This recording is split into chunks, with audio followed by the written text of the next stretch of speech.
What's going on, guys? Car coming at you with another Magic the Gathering video. In today's video, we diving into the starter decks as you've been playing MTG Arena, being a newer player to the game. You may be wondering to yourself, like, okay, so I've started to build up some currency. I'm looking to now either build a deck or work upon a deck. Like, which deck should I choose? Which deck is overall the best deck?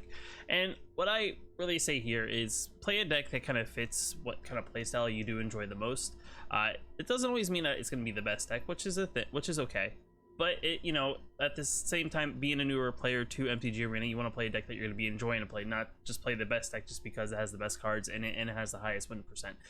If that's the type of Magic you want to play, then that may be the way you want to strive. But in this video, we're going to be diving into why like certain decks overall, I think, at least in my opinion, are overall the better choice. Usually these decks consist of mostly aggro, especially being for like a newer player. Aggro is usually the most straightforward style of play that doesn't require the most amount of knowledge of the game as a whole, because most of the time aggro decks are just more aggressive. And it's a lot more just trying to figure out attacking your opponent's face and maybe removing a few creatures along the way.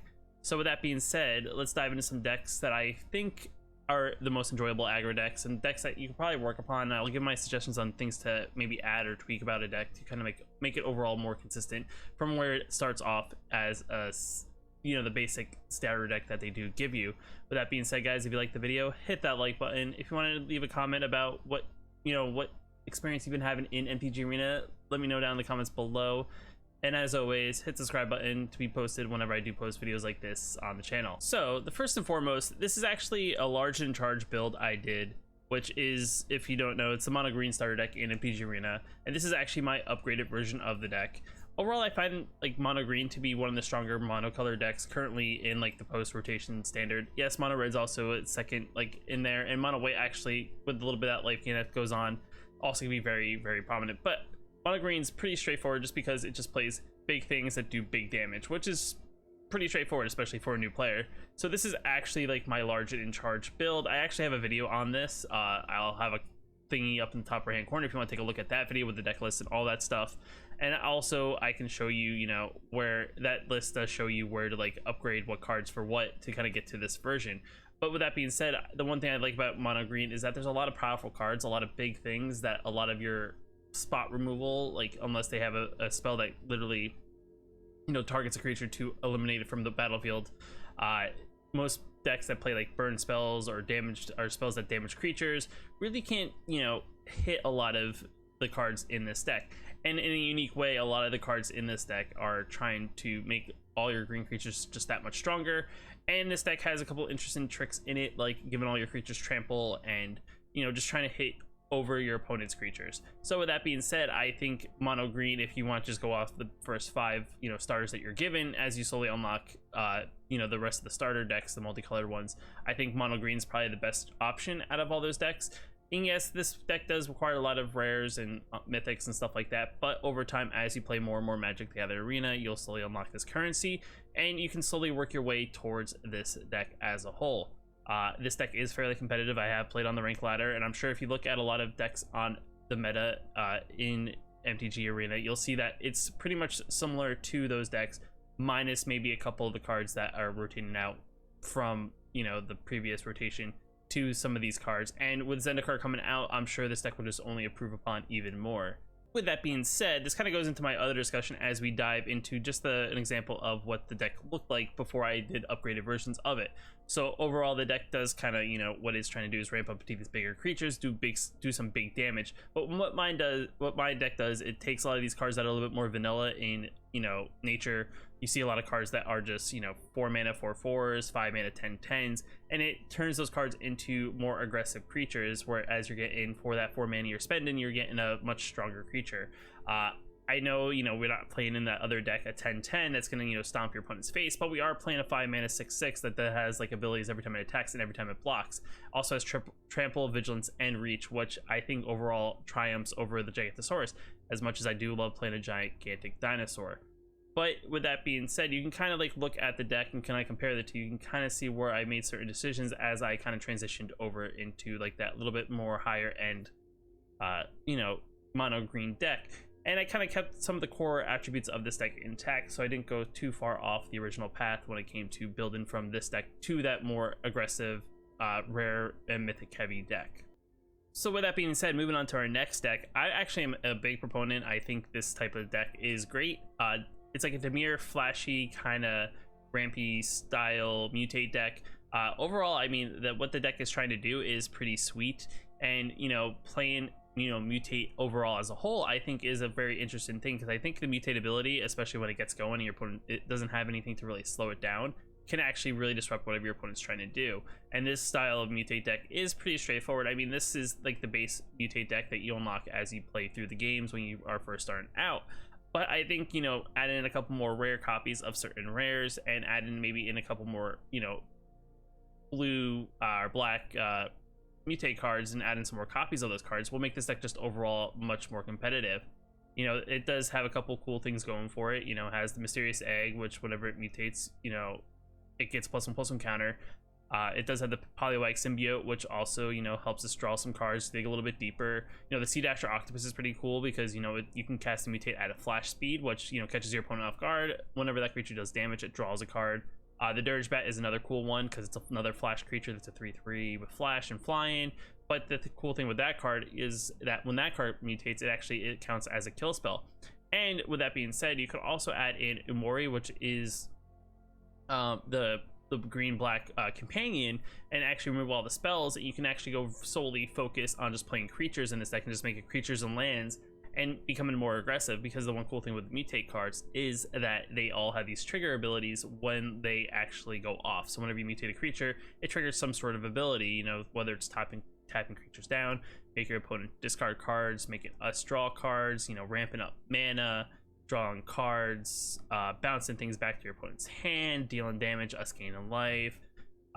Just overall cool, I think, things. And I think for a player who's still getting used to the ropes of MTG Arena, I think mutate's one of those pretty straightforward things. It kind of doesn't try to do anything too complicated, but at the same time too, it's a little bit more than just playing the simple basic aggro deck. So with that being said, I think mutation is a pretty cool ability that you should try to explore a little bit. With Ikoria being around for the next year until the next rotation after this one, it is definitely a deck type that if you even just buy into Ikoria, it's not that hard to really have a competitive deck. This deck doesn't actually play any green, but I would actually suggest probably playing tricolors and playing green in this deck, and actually playing the Starix. And if you don't know what that card does, that card just is ridiculous and just crazy things, in the sense that it just kind of allows you to play permanents from your library without paying their mana costs, equal to the times the creature's been mutated when it actually comes onto the battlefield, which can be pretty crazy, because you may just be having that one creature that you've been mutating upon, and then all of a sudden you mutate the Starix onto it, and all of a sudden boom, you have a board of 4 or 5 things, or ramping up a couple additional lands. Maybe you play an Ugin in the deck or something, I don't know, something pretty crazy, and all of a sudden boom, your board's now full, and your opponent's you just flip the whole script on your opponent.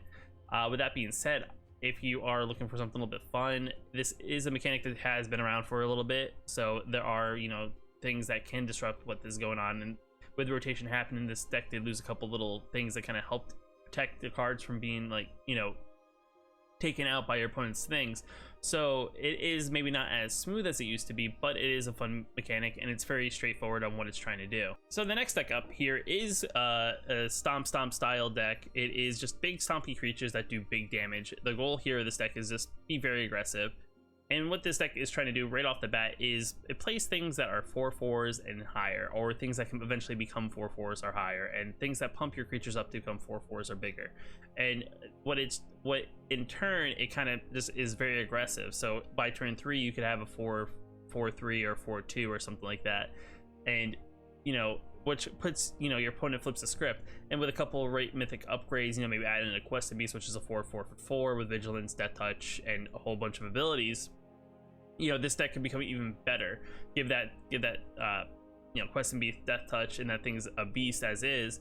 Add in a couple more copies of some other things, maybe a little bit more ramp. I mean, I know I love the Bushwag, everyone loves the Bushwag, but I think you probably find something better at one cost than the Bushwag. But what this deck does right out the box is it's just trying to hit your opponent as hard as possible, and then playing something like Volcanic Salvo, which is a burn spell that your opponent may not even catch by turn 4, turn 5, dealing 6 damage to 2 target permanents or 2 target creatures and or Planeswalkers take control is something that's definitely going to catch them off guard. Escape to the Wilds is a very interesting card because it allows you to be a little more rampy, allowing you to play additional land on that turn, allow you to sit with these like, you know, X amount of cards you just exiled into your hand where they can't be targeted by your opponents, like discard spells. And just giving a lot of this stuff trample, which would be is very good, you know, just getting that additional damage. And if your opponent can't keep up with your big creatures, they can be overrun, and this deck definitely does try to hit them in the face. I did build like a Gruul Adventure style deck, which is kind of similar to this, but it's a little bit more focused on playing adventure cards, which is a good way to maybe shift from what this deck is trying to do into something else. I would say also Embercleave is a very strong card if you're playing any deck that splashes red, just because it allows your creature, you know, the ability to have this sword that goes on it, which essentially gives it double strike and trample, which especially playing big creatures like this, you know, that can make or break a game by like turn 4 or turn 5.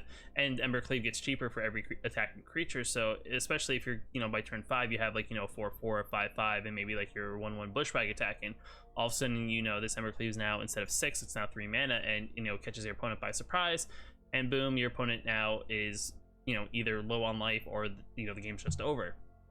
But with that being said, I think this is definitely a deck that you can build upon. You know, you can look to try to like find better cards at a certain mana cost, and I think in another video I'm going to kind of go over like how, you know, certain cost spells, you know, how you can kind of like figure out like what is good, what is bad, what, you know, what if you're upgrading the deck, what you should be removing. So that's going to be coming in another video talking about why certain cards are good, why certain cards are bad. But with that being said, I mean, this Gruul Stompy style deck is a very good deck to also start with, just because playing big aggressive things, if you like the mono green style deck, this is another variation that has a little bit more utility in it that you may not get from just playing mono green. So the next deck up is this massive menagerie style deck, which again is another rampy style deck. What we're trying to do is trying to get to our big things to try to do big damage against our opponents. It has things to kind of help ramp us up, playing things like Cultivate. It has things like, you know, Landowner Visionary, which allows us to draw a card, you know, add green mana. Wolfwallow Havens also allow us to kind of, you know, make our mana produce additional green mana. We have a flyer that produces blue or green, and pretty much what this deck is trying to do, it allows us to draw deeper into our deck, playing, you know, hopefully get into our answers to try to overwhelm our opponent in that way.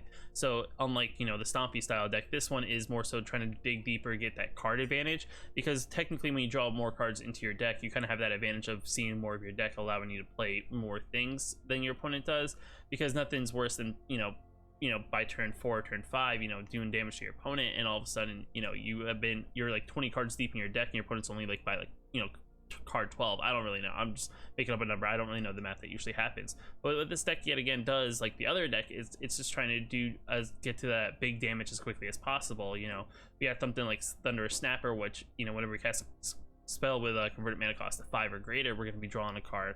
Whenever one of our non-human creatures deal combat damage to a player, we get to draw a card. We got something like Elder Gargaroth, which let alone is a very strong card for being 5 mana, being a 6/6, Vigilance, Reach, Trample. Whenever it attacks or blocks, we get to either create a beast, we get to gain 3 life, or draw a card. Just a very strong utility card, and if they don't have a spot removal spell, Gargaroth is one of those things that just overwhelms your opponent, and they can't do anything with it. They can't attack into it because they're just gonna, you know, we're gonna gain the life back that they may be attacking in. We're gonna draw a card, or we're gonna create a green beast token, which then we'll swing back the following turn. And, you know, on the top end here, we also have other things. You know, we got Thorn Mammoth, which is another interesting card, which is from Throne of Eldraine. You know, whenever under our control, Mammoth fights up to 1 target creature we don't control. So whenever you know, we play a creature, this thing's fighting something, so it has an ability here. And this is another thing where you can look at based on what's in the deck. You also think about possibly playing Mori, which would slow down the deck a little bit, but that's one of those things where you kind of think about. There's also the other companion, I can't think of his name. He was very big in like Temur Fire in his intervention, which is a 5 cost, I think 4 or 5. And, you know, we draw X amount of cards equal to whatever permanent would cost 3 or greater. I don't know if we play him as a companion, because then we lose our bottom end of our 2 or lower cost, but that's a possibility of playing in the deck because it's a decent sized body and it allows us to draw more cards. But this deck overall is what we're trying to do, is get to this top end, and, you know, in a rampy style deck, that's the whole point. Now, with that being said, this is also a pretty straightforward deck, but it's playing a slightly different game. I mean, this is also a deck that I know it's a very hard, you know, it's a very pricey card in a sense, but, you know, even at the bat, I mean, I I don't think I spend any currency, but add an Earl to this deck would just make this deck 10 times better, because Earl, let alone from what it is a card that just takes advantage and helps ramps up your deck even quicker.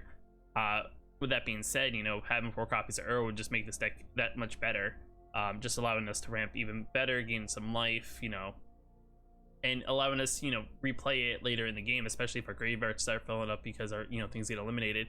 This deck is one of those interesting style decks that I think is very good. I think it could use refining. Like I said, all these decks are just starter decks, and these are decks I would suggest to start off with. But, you know, refining that deck, you know, finding the cards that just make this deck and then power it up even better is definitely a good way to, you know, look at how to build these decks even further. So the next deck up we have here is the Knight deck.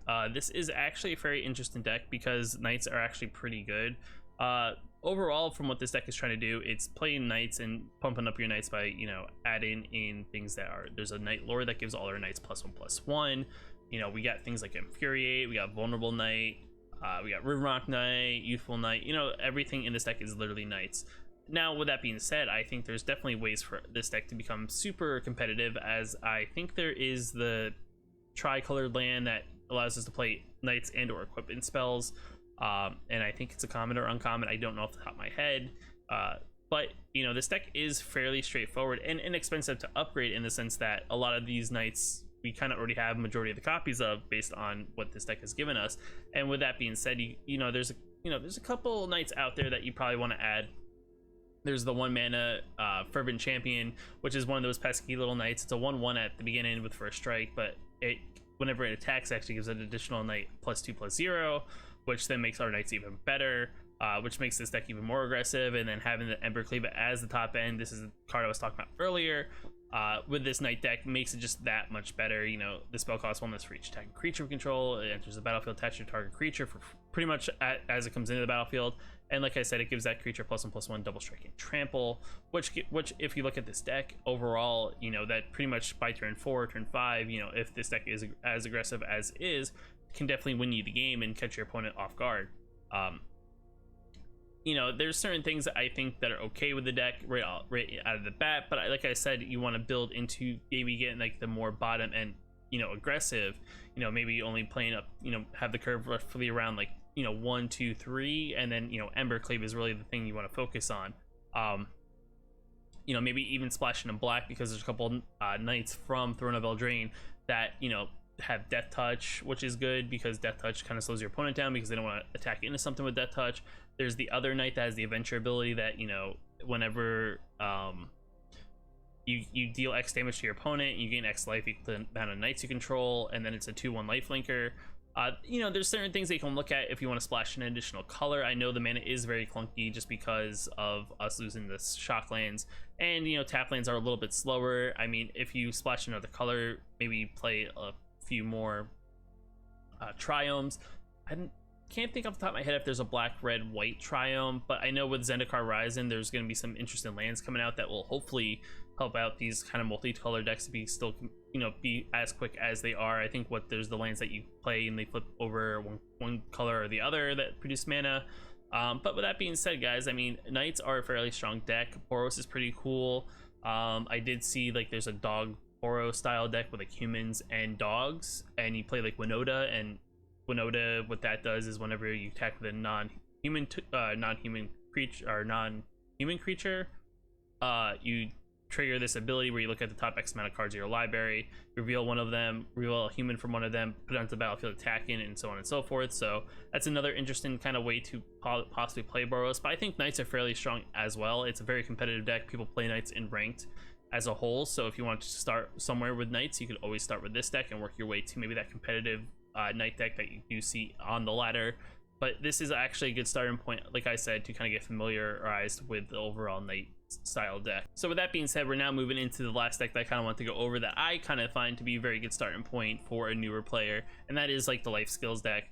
It's kind of like a combination of like a mono white and a mono black deck, where the whole point of the deck is we're going to gain life, and we get certain triggers based on us gaining life. We have things like Shadow Spear in the deck, which is a very interesting card because it's an equipment that costs 1 mana. We equip it 2, gives target creature +1/+1, lifelink and trample, which helps us gain some life. Griffin Airy is another interesting card because whenever we gain 3 or more life on our turn, at the end step, we get to create a 2/2 Griffin token with flying on the battlefield. We play things like Revitalize to gain some life and draw a card. Dovin's Veto is an interesting card that came out at M21. Whenever we gain life, it deals that much damage to our opponent. So in the late game, we play Dovin's Veto. I always say Dovin's Veto, but it's just Veto. We can tap 5 and give each of our creatures lifelink until end of turn, and we swing in for big damage if they block our creatures or we hit them regardless. We hit them for X amount of damage, and then all of a sudden they're going to take all this damage now as from the amount of from all that life we just gained. So that's pretty interesting. Things like Indulgent Patrician, which is a very interesting card as well. If we gain 3 more life this turn, if each opponent loses 3 life. Clackbridge Troll is another interesting one because it helps with this whole thing, because we may give our opponent 0/1 go tokens and they can sacrifice them to tap this guy, but whenever they do, we get to gain 3 life and draw a card, which then pretty much plays into the whole kind of thing we're trying to do with that number 3 we're trying to hit. Like I said, it's a very interesting deck because I think life gain decks are also a very good deck to style to play because they are a little bit slower in that sense, that because you're trying to gain a bunch of life, but it helps you against the more aggressive matchups in the sense that aggressive matchups are trying to hit you as hard as possible. You gain a life is going to slow them down from beating you down, and hopefully in that process you can also be beating them down back by playing these lot more things that also gain life and things like that. With Zendikar Rising coming out, I think there's a couple interesting clerics that are coming out as well that will help bump up this deck. I don't know off the top of my head, but I know I've noticed a couple in the spoilers that I have seen. Like I said, I will have some decks built for Zendikar Rising. Maybe I'll include some of these decks here with being upgraded. But I mean, Orzhov is a very interesting build in that sense. There's things to always improve upon in any of these starter decks. Like I said, playing more patricians. I would say definitely get a couple more vetoes. Silver's More Ghoul is a very interesting card just because it's a 3 mana 3/1, but every time we gain 3 life, it comes back from your graveyard onto the battlefield. We can also sacrifice them to draw a card. Shadow Spear is a very good card in this deck because you put that on one of our Griffin tokens that we get from the Griffin Airy, and all of a sudden now our Griffin we get from the Griffin Airy is now pretty much reproducing Griffin Airies every time it attacks and deals damage.